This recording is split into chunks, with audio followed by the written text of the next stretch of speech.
Welcome to Two Humans Talking, the podcast that discusses what it takes and what it looks like to really stay healthy and be healthy in this modern, fast paced world.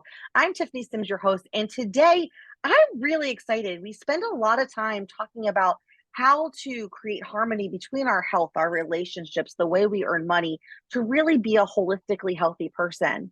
But we don't spend a lot of time thinking about what happens after we're done living, like what happens in the death process and where we go from there and how we prepare for that transition. And so I'm really excited to be bringing you today, Vicki. And so, Vicki, if you don't mind sharing with our listeners who you are, where you live, and then we'll just jump right in. Great. Thank you so much for having me, Tiffany. I'm excited too. My name is Vicki Paris Goodman, and I am retired here in the mountains of central Arizona, having lived most of my life, almost all of it really, in Southern California. I'm a retired mechanical engineer. I also play violin and sing, and on the side, I was a theater reviewer in Southern California for over 20 years, just sort of a So hobby cool. on the side of my mechanical engineering job.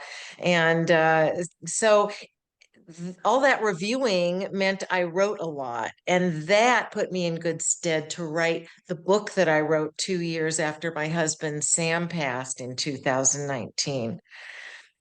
So that's who I am. I'm Oh, enjoying retirement, and I'm enjoying trying to get my message out there because I really think it could help people who are stuck in their grief. yes, I love this topic so much. And like I said just a few minutes ago, like we only talk about grief when it's happening to somebody else. We don't really talk about it in the everyday conversation. It's almost something that we do in hush, like in quiet, in the quiet parts of our home. We send a little voice memo, we send a little text. And I don't know about you, but when I lost my dad, I was 21 or 22, but it was the first time I Mhm. had really realized that no one's words could fix what I was feeling. Like before that moment, I was always the one like sending you well wishes and like I could have been a Hallmark card and I genuinely meant it. And I genuinely hoped it had brought those people peace, but really it brought me peace to saying that I was helping. And being on the other side of that, it was just like that realization that like, man, there's literally nothing anyone can say to help me not feel this heaviness on my heart, right? And I think there's such beauty in really sitting with that and recognizing what that is like for us as the person left behind, and then what it is for the person who transitioned over. And so, if you wouldn't mind, will you share a little bit about your philosophies and what you've learned through your grief and loss in life? Yes, I'd be happy to. First of all, though, let me say that, we don't talk about death. And, at first when Sam passed and I started having all these insights about death and loss, I thought, everyone needs to hear this message. But because we are so opposed to talking and thinking about death when we're not faced with either our own or the death of a loved one or friend, we I think it's culturally induced that we don't really want to think or talk about it. So now I am just gearing my message toward people who are grieving or whose loved one has a terminal diagnosis, and so they're so you're faced with that person dying sometime soon in all probability. I would love to get this message out to everyone, but not everyone is prepared to hear it. And I'm accepting that. So my my journey, I guess you'd say, started when my husband Sam passed. It started on the very day he passed from cancer. He had 2 years from diagnosis till his death, and he did very well for most of that. And then on the day he passed, I did feel a heavy heart, but at the same time, something very strange happened. I was flooded with optimism. It was unseemly. My first instinct was to push it away because I thought, no, no, this is way too soon. Again, culturally induced. There's this time frame that we think we should be sad, and we shouldn't be thinking about anything else for that particular time frame, and everybody interprets it a little differently, but it's culturally induced, and we need to grieve in a certain way. And there's a guilt component. So I'm flooded with optimism on the day Sam passes, but at the same time, I feel like there's a helping hand coming from outside myself to lead me in a particular way that I wasn't inclined to go on my own. And I thought, what is going on here? And what I thought was, okay, even though I felt like this was too soon, I should push it away. Then I thought to myself, I was so strong during our 2-year ordeal, and I took such good care of Sam at the end when he needed taking care of, that maybe if good things want to come my way, even on the day he passed, maybe I should let them. And Oh, that is so good. that was the best decision I could have made, because then all the wonderful things I want to tell you about began to happen.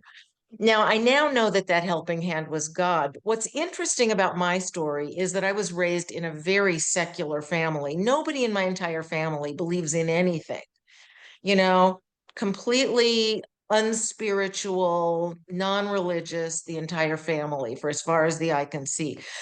Now, I and Sam, for that matter, had begun to believe in a higher power some years before he passed, but neither one of us had taken that belief very far. It remained a very rudimentary faith, if I can Okay. put it that way. Okay.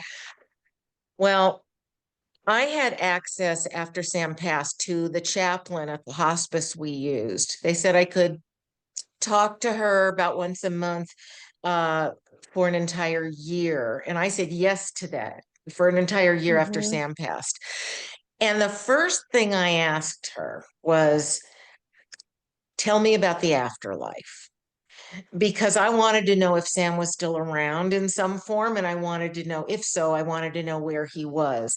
And she recommended I read the story of a neurosurgeon, a secular neurosurgeon, who had poo-pooed the near-death experiences of all of his patients for years, but he had his own near-death experience. He developed a brain infection, and he was in a coma for 7 days. His colleagues at the hospital were taking care of him. They couldn't get the infection under control. It was massive.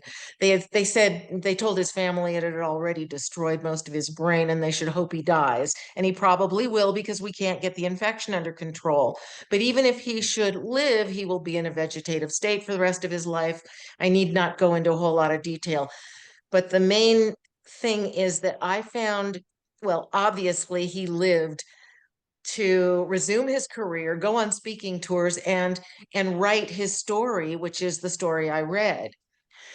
And I found it so persuasive, so totally convincing, that it brought me the rest of the way to fully believing in God and an afterlife. Hmm. So that's the first thing that happened. And then I started um, having opportunities coming my way to do fun things, wonderful things, inspiring things, travel. I began singing. I didn't even know I could really sing very well, but turns out I can. I went to exotic places that I know Sam wouldn't have wanted to go. I went to Antarctica. He didn't like cold weather vacations. That's So so fun. How was it? uh, Oh, it was really wonderful. It was a beautiful expedition cruise that I took, and it was delayed 2 years for COVID, which was a good thing, because instead of going by myself, by the time 2 years had passed and the trip was actually able to go, friends had joined me, which was better. It was That's so better for me to have fun. friends along. Yeah, it was terrific. And See, I also, want to, insights started coming my way that are the basis of this message that I will tell you about. yeah. You know, I can hear the naysayers in the back of my head. And so I'm just going to ask it for them so that we can talk about it. I can hear the people saying, Like we talked about the guilt and the shame sometimes when someone passes, and it's like, and you being open to receiving good things coming into your life after his passing. And those naysayers being like, you're just living the life you wish you could have while he was dying. And like, that's not opportunity. That's just you being selfish and going and living the life that you felt was put on hold, especially when you say you went to Antarctica and your husband would have never wanted a trip like that. Like, can you talk a little bit to those people right now? Because I don't think they mean to be negative, little negative Nancy's. I just think they genuinely, that's the thought process, which is, well, of course, if you've been stuck for a few years, especially if you have a family member with a long term illness, of course you would feel freer after their passing. And so, like, how does someone navigate some of that, like, light and dark feelings that they might be experiencing of the like the breath of fresh air, the passing of a loved one, like all of the things coming together at once? There is that. And I don't even know for sure. You can't really know 100% what what your motivations truly were and how they balance against the loss of the person who you loved so much. Um, yeah, it's a really tough question to answer. And I don't know. One thing is though, I ex I expected the other shoe to drop because I thought, okay, even though I am grieving, I'm not grieving as hard as I thought I would, and all these wonderful things are beginning to happen. Maybe I'm just in complete denial, and at some point, this is all going to come crashing down on me.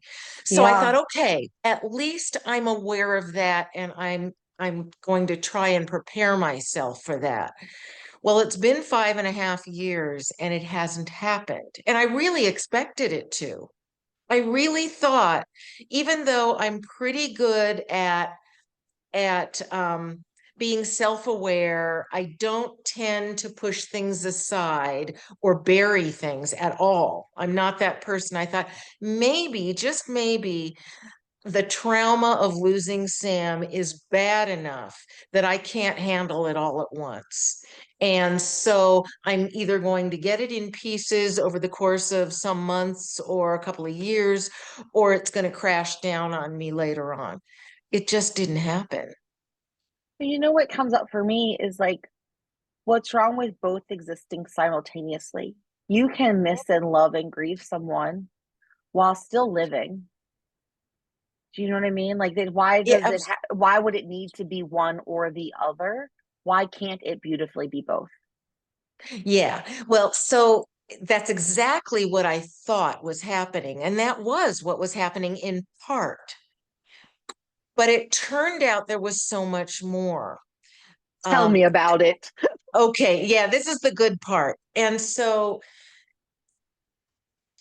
one of the insights I received, okay, I wrote the book To Sam with Love, a surviving spouse's story of inspired grief, which tells all the wonderful things that began to happen. It actually starts with a little bit about Sam and me, like the first third of the book, because I wanted readers to get to know Sam especially, but both of us before his diagnosis, So I tell about his life and a little of my own and our time together. And then the middle section of the book is his diagnosis, treatment to his passing. And then the latter third or so is about all the terrific things that happened for me so unexpectedly after he passed. And so the book is more the experience. And I talk about the insights that I had received up to that point in the book, but some of the best insights I received after Sam passed came to me after I published the book. So I put those in some audio episodes that are online for free, and we'll talk about those later. But one of the insights, I think the best one was, is death really tragic? Hmm. I thought, no. In fact, it may very well be a cause for celebration. And again, I'm not talking about a celebration of life as opposed to a funeral. I'm talking about actually celebrating the fact that my loved one got to go to be with God, a loving God, in this beautiful beyond words place, the afterlife, where where he is surrounded by a love so powerful we can't even begin uh, to fathom what it's really like, we here on earth. So, and the reason I am so definite about that is because of the neurosurgeon's account. This is what he says he experienced in the afterlife. And if you read other accounts of the afterlife, they differ in certain ways, but they have a lot of things in common, which lends credibility to those accounts. They're really extremely difficult to pass off to just like a dreamlike state. And if you read the neurosurgeon's account, you'd understand that his brain, under siege from this infection, wasn't even capable of these complex images, these vivid images that he experienced. So for me, it was all very convincing, and I'm not easily convinced because remember, I was a mechanical engineer. I'm one of those, really analytical, logical types. And yes, I have a creative side, but the dominant side of me is the logic and the analytical, and I need proof for just about anything. So it took a lot from reading his account and from reading a few other near-death experiences to really convince myself, my gosh, there's something to this. There is an afterlife, and it is the most beautiful place. Look at all these accounts that are independent of one another. So anyway, I could go on and on about that, but it's sort of an aside.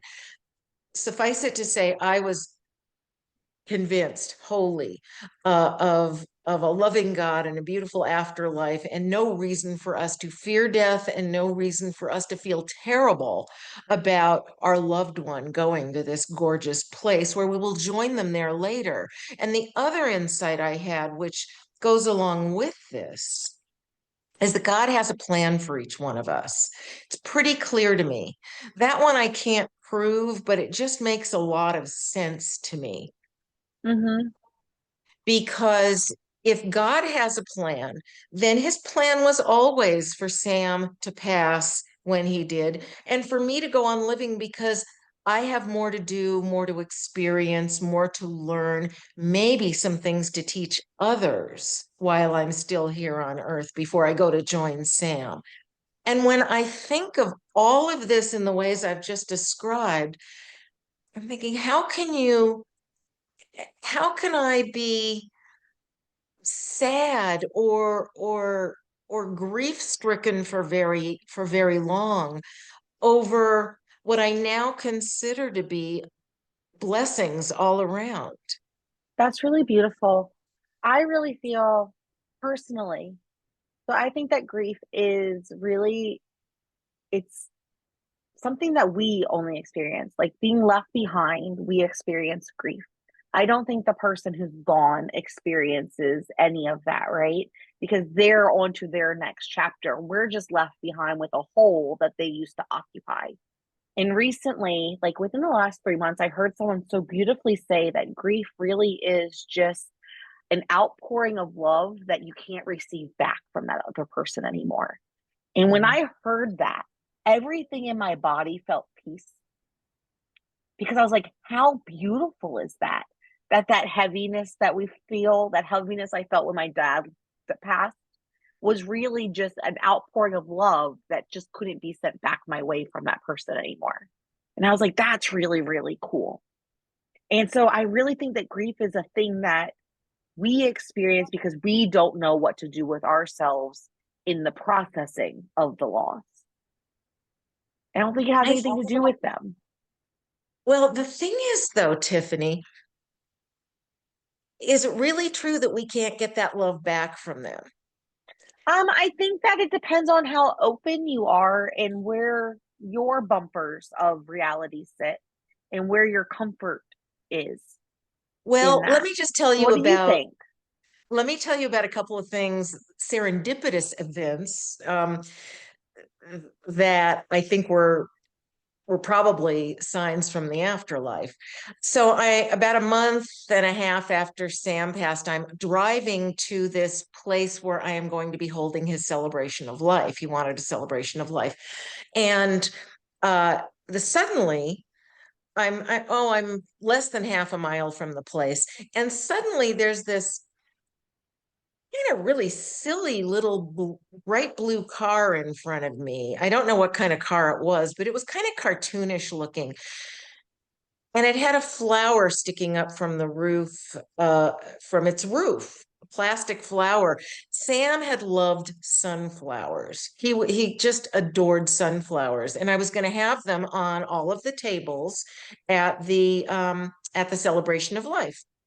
I arranged for that. So this flower coming up from this little car was bent back toward me so that I could clearly see it wasn't just any kind of flower. It was a plastic sunflower. And I thought, what? And then suddenly the little car turned off in a direction no longer headed for this place where the celebration of life would be held.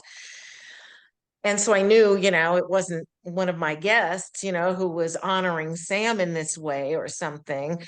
It was just, and I asked myself, have you ever even seen a flower coming up from the roof of a car before?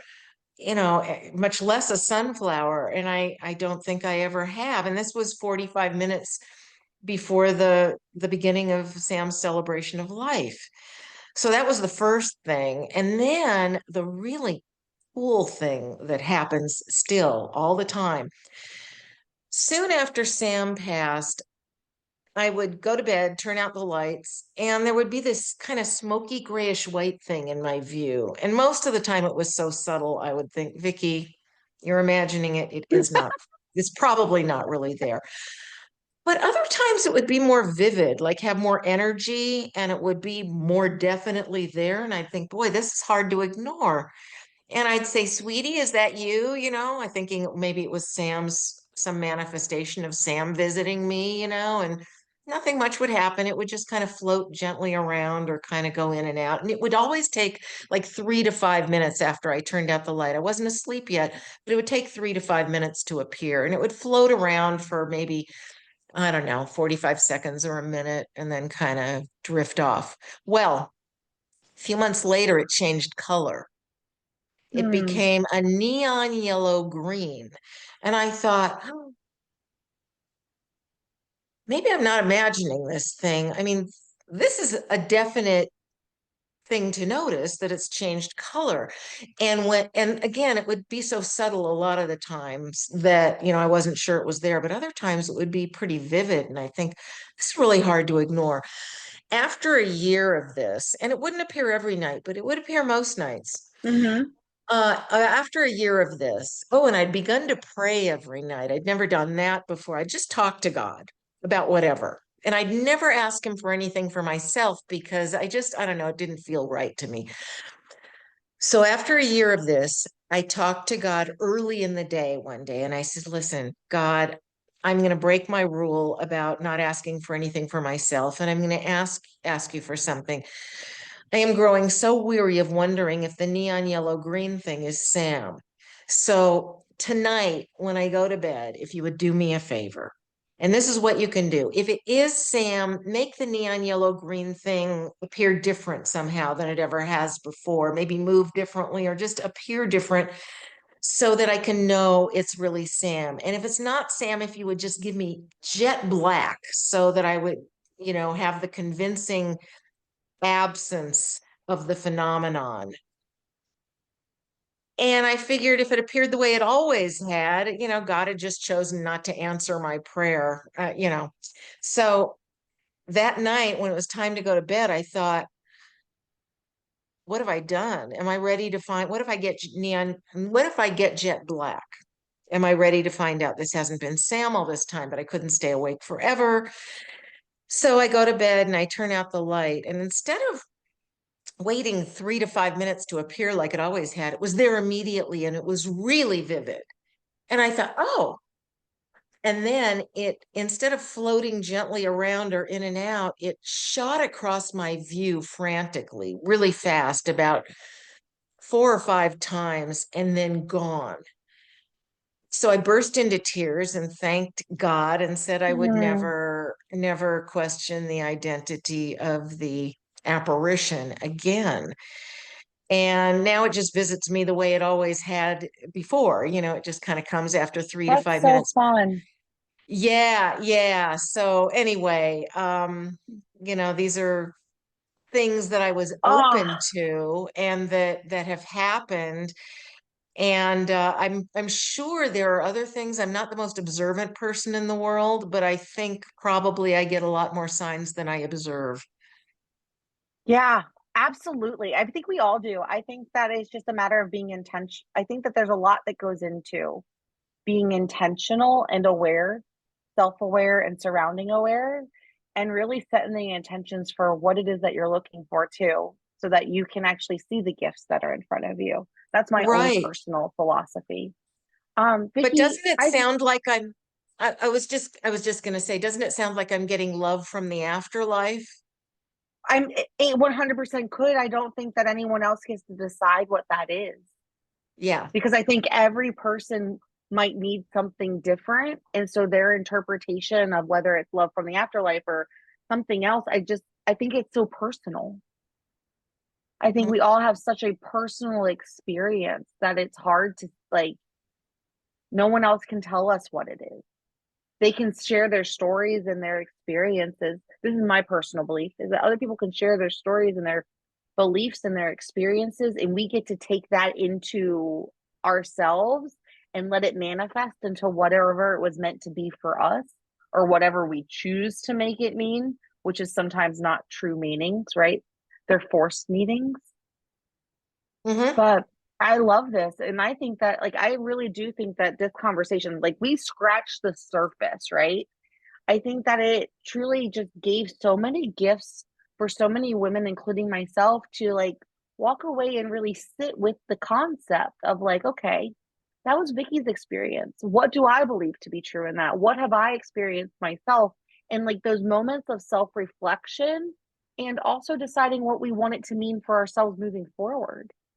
And so, Vicky, I really appreciate you coming in today and sharing your heart with us. I think it's such a beautiful message. I think it's so needed in the world, especially when there's so much heaviness and so much fear of loss and fear of death. Because I think we fear the unknown. And for you to be able to say, like, there's no fear of the unknown, it's so clear where we go after this, I think is such a breath of fresh air for so many people. And so, as we wrap up for today, is there anything that is left on your heart that went unsaid, or a final message that you want to leave our listener with today? Glad you asked, because there is something that I did after Sam passed that kind of came to me intuitively, but I'm not sure it would to everyone. And I think it was really helpful for me. I created a balance between all these new activities, the singing and all the, the traveling, and even having lunch or dinner with a friend. Those are the activities. I created a balance between those things and sort of quiet time, because some Mm, people were saying just keep yourself as busy as possible so you don't have time to think or feel. And I knew that however well intended that advice was, that it was bad advice. And I knew I needed to process what had happened to my life. Here I was alone in my house, the one I'd shared with Sam, that was going to take some getting used to. And, the fact that he just wasn't physically present. So I created a balance between activities and what I call quiet time, which can be anything. It can be just sitting and thinking, it can be hiking or taking a walk, reading a book, anything, watching a movie, whatever, but just some quiet time to process what had happened to your life. And one thing that I did notice was I'd have all this fun. I'd be out with friends, and I'd come home and I'd feel empty inside. And I mm, came to the conclusion that was because Sam wasn't here to share these things with, either to do them with me or to tell him about them after I came home. And I realized there was nothing I could do about that. You know, I had no control over that. So things weren't fantastic, but they were good. And I knew I was on the right path, having created this balance between the activities and the quiet time. So I just wanted to pass that along I think that's so that, beautiful. yeah, so that people could maybe get a tip for how to proceed forward after they lose their loved one. Oh, that is so good. And I'm going to broaden that up, not just for those. I know you speak to people who are in the grief process or preparing for that grief process for the loss of a loved one. But I think that's true for every human. I think sometimes we make ourselves so busy that we don't ever take time to pause and really sit with ourselves to know ourselves. And then that leads to like us feeling lost and confused and unfulfilled. And so I encourage everyone to really sit with themselves and listen to the whispers and hear what comes up, and not in a way to like judge yourself for those thoughts, but as a way to help process and filter through what's really going on if you were to just sit in silence and listen for a minute. I think it's so powerful. You know, that's easier for some of us than others. It's funny, you kind of hit on one of the themes of my second book, which is about to be published on, it's called Speed Bumps and Other Impediments to Life in the Fast Lane. But it's what it's about is about the trials of life from the point of view of a type A personality. And what I've noticed in myself, and I'll just bet it's true of almost all type A's, you know, those impatient types that are always driven and always moving and so Hi. achievement oriented. Hi, yeah, hi. What I think is true of all of us is that we have trouble stopping to smell the roses. And that's kind of what you're talking about. So I think type Bs, who are the more relaxed types, you know, who don't respond to urgency the way type As do, I think they're better at stopping to smell the roses and noticing the things that there are to notice in life, you know, the beautiful things. The type As are too busy all the time to do But that's that. because we were never trained. It's a skill. It's a skill like everything else, and it takes intention. Because I have been that ambitious. I am an ambitious overachiever. Like that is but I have learned such appreciation for the pause. And I am Good for you. so much more productive and clear about my life and my purpose and who I am because I trained myself to pause and listen and really get to know myself. And so I agree with you. And I think part of it is that we just had never been cultivated and it was never safe. It was always a lazy thing to do. Like, that's not how you achieve your goals, right? But I think with the right intention, like with an intention in the practice to learn it and say, this is a skill like everything else I've developed, I can get good at this too. I can be an overachiever at pausing. Like, there's such Yeah. magic there. Uh-huh. Yes. Well, you've done better than I have. You know what I just did? I just got a dog. And the reason I mention that is because I think you have to give up as a type A and kind of a compulsive one. You know, I'm extremely perfectionistic about my house and my car and everything. And I thought, you know, I want a dog.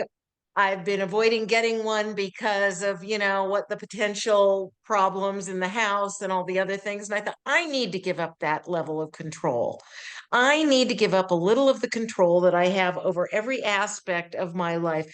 And, you know, 6 weeks later, it's working out so well. Yeah, the house isn't quite as clean as it was. And the back of my car, where he, you know, resides when I take him somewhere, has dog saliva all over the place.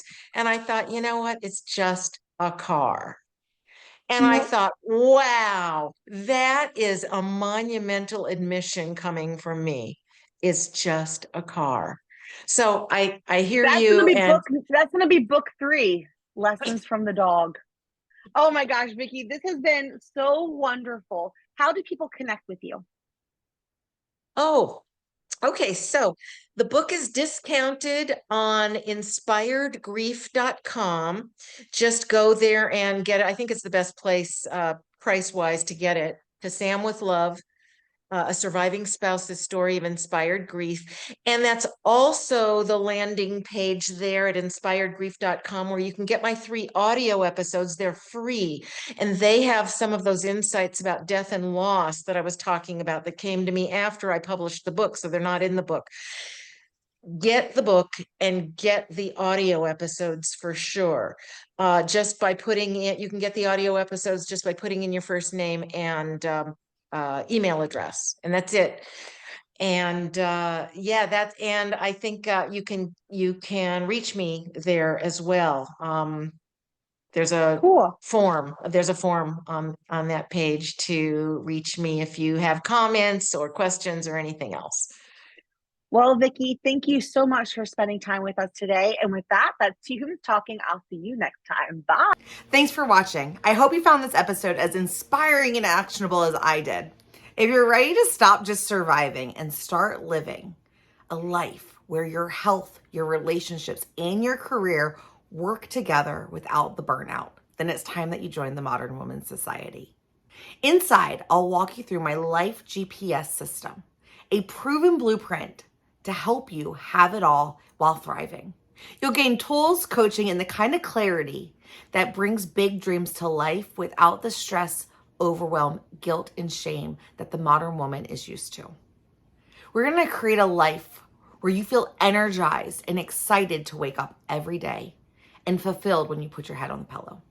Click the link below to learn more and join countless other women who are redefining success on their terms. Because the life you've dreamed about is closer than you think. I'll see you on the inside.